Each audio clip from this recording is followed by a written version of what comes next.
Les deux points majeurs où on se contamine en France, c'est les lieux où on enlève son masque, où on mange, où on boit. Pour démarrer, je voudrais très rapidement vous poser une première question d'ordre général. Essayez de prendre finalement le côté positif des choses. Sciences et sociétés ont été interpellées par le Covid. La société a montré que la science était work in progress, que le doute, la discussion faisait partie intégrante de la réflexion scientifique. Mais en général, on le fait en interne, alors que là, c'est apparu sur les différentes chaînes médias, pas toujours sous le meilleur aspect. Et je me mets à la place du citoyen lambda, un point d'interrogation sur la confiance vis-à-vis des scientifiques. Et c'est quand même un point qui va rester de Covid. On peut dire aussi que la science a été très en mouvement. Finalement, trouver des vaccins en moins d'1 an, c'est extraordinaire.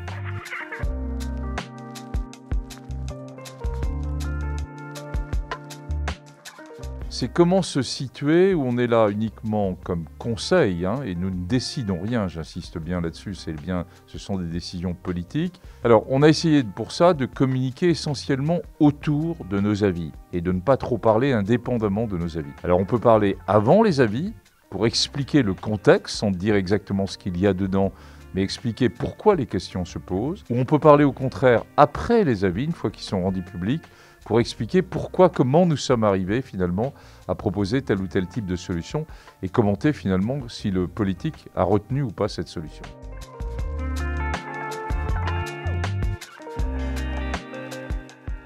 C'est totalement mondial.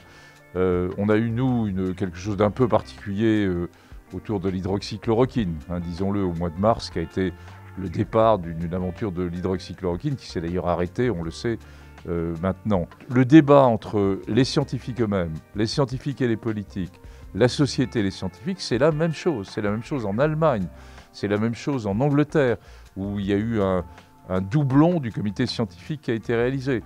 On connaît les débats extrêmement difficiles et tendus qu'il y a eu aux États-Unis. Il y a eu également des débats très forts, et on le voit bien en Suède, à la suite de la prise de position initiale des autorités sanitaires suédoises. C'est un phénomène qui est très mondial, de cette discussion extrêmement forte et tendue entre le triangle pourtant de ce qu'est la démocratie sanitaire, qui sont le politique qui décide, les scientifiques qui éclairent et la société civile qui a aussi son mot à donner.